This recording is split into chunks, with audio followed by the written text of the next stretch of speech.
Lasa sainao tanagnotantegna.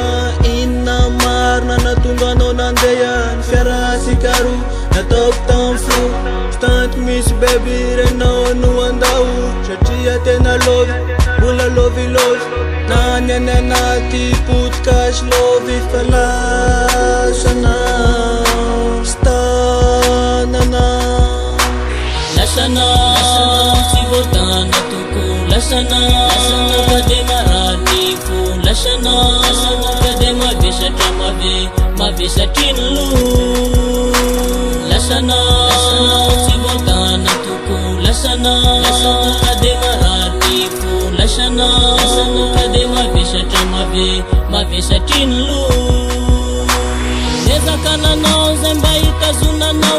Nodianao fanina vao maianao nandao. Natao zay tokony atao hialanene lasenao tsy tanenao. Ezakananao zay mba hitazonanao. Nodianao fanina vao maianao nandao. Natao zay tokony atao hialanene lasenao tsy tanenao.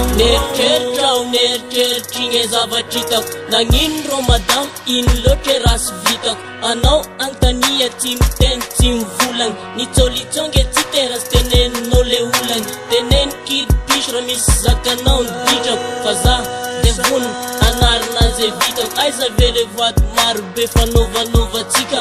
Tokatrano tsara na tsy sakognatsika. Nefa odianao fanina odianao tsy hita fa sy magnino. Miafatra de zao rehefa tonga saina de adino fa maly. Malala miverina à la maison conjugale. Fa aza tara loatra sao de anenegnany. Satria ratara de lasan'olo ny toerany. Satria ratara de lasan'olo ny toerany. Ezakananao zay mba hitazonanao. Nodianao fanina vao maianao nandao. Natao zay tokony atao hialanene lasenao tsy tanenao. Ezakananao zay mba hitazonanao. Nodianao fanina vao maianao nandao. Natao zay tokony atao hialanene lasenao tsy tanenao.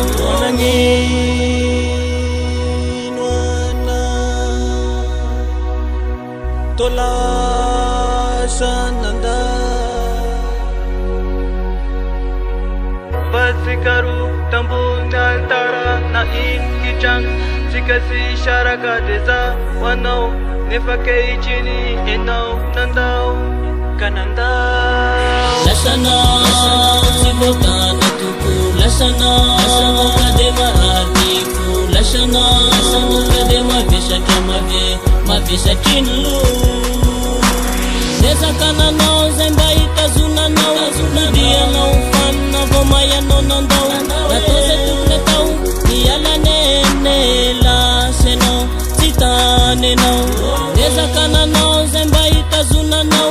Nodianao fanina vao maianao nandao. Natao zay tokony atao hialanene lasenao tsy tanenao. Ezakananao zay mba hitazonanao. Nodianao fanina vao maianao nandao. Natao zay tokony atao hialanene lasenao tsy tanenao. Sur Z Ifa and Singala Style. Big up.